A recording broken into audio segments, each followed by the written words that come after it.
Donald Trump, lui, le sait très bien, ça, que rien n'est perdu pour lui. Au contraire, il multiplie les déplacements, il va dans les États les plus disputés. Il était hier en Caroline du Nord. C'était son premier meeting d'ailleurs en plein air depuis la tentative d'assassinat contre lui. On va l'écouter.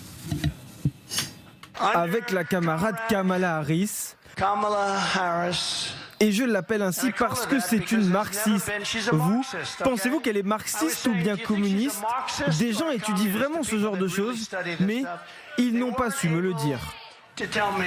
Et encore Catherine, ça c'est la version soft, parce qu'il est allé beaucoup plus loin, vraiment dans l'insulte. Il dit qu'elle est idiote, il se moque de son rire. Qu'elle est folle.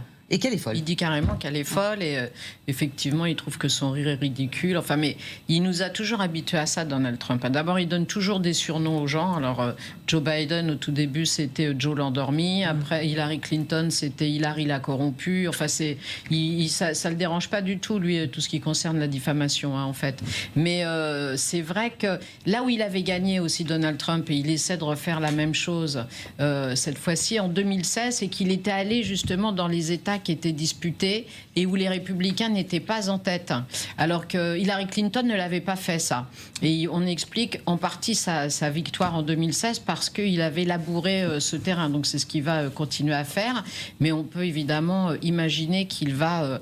après la convention, aussitôt que la convention démocrate sera terminée, où cette espèce de grande fête démocrate, les lumières se seront éteintes et les confettis auront disparu de toutes les télés américaines, il va l'attaquer très très durement, parce que là on sent que ces derniers temps, quand même, depuis la tentative d'attentat et le fait que ce soit Kamala Harris et non plus Joe Biden qui soit candidat démocrate, on sent qu'il patine quand même, qu'il a du mal à se relancer tel qu'il est, cette espèce de machine de guerre médiatique, politique, etc., et qui tâtonne un peu. Donc, en principe, quand il tâtonne, Donald Trump, il va encore plus dans la caricature et dans l'attaque.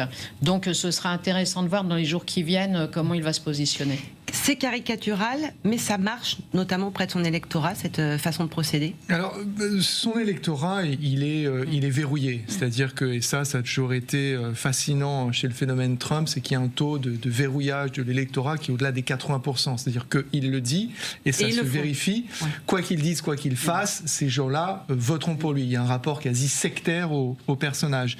Maintenant, sur Kamala, ce qui est intéressant, et là le contraste encore est saisissant avec 2016, c'est que toute la campagne a été construite autour d'une thématique force-faiblesse, à la fois au sens physique, mais sur les différents thèmes de la campagne. C'est-à-dire que Donald Trump, il est fort physiquement, il a survécu à une tentative d'assassinat, mais avant cela, il mettait déjà son corps en jeu.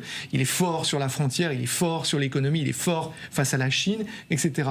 Et tout ça s'effondre à partir du moment où les démocrates sortent Kamala du chapeau. Et d'où, ce que disait Catherine, qui est très juste, cette sensation que Donald Trump est en train de chercher. Et c'est ce qu'il fait, mais il n'a plus la vigueur de 2016, donc il le fait parfois de manière improvisée, dans des rallyes où il est en train de chercher quelque chose qui va accrocher, où il va sentir chez la foule que ça la fait rire, que ça la fait glousser, que ça la fait hurler. Donc il a tenté Kamala la folle. Bon, vu que l'électorat féminin est très important dans cette élection, c'est peut-être pas sur ce terrain-là qu'il faut s'engager. Et puis il y a eu le côté J.D. Vance, son colistier qui s'est attaqué aux femmes seules avec leur chat. Donc là, il est en train de chercher Kamala la communiste, mais je vous le disais tout à l'heure, Kamala, c'est pas franchement une progressiste, c'est pas franchement la femme de la redistribution ou de l'égalité fiscale, etc., à outrance. Donc, pareil, on a le sentiment quand même d'un disque un peu rayé et qui patine et qui cherche.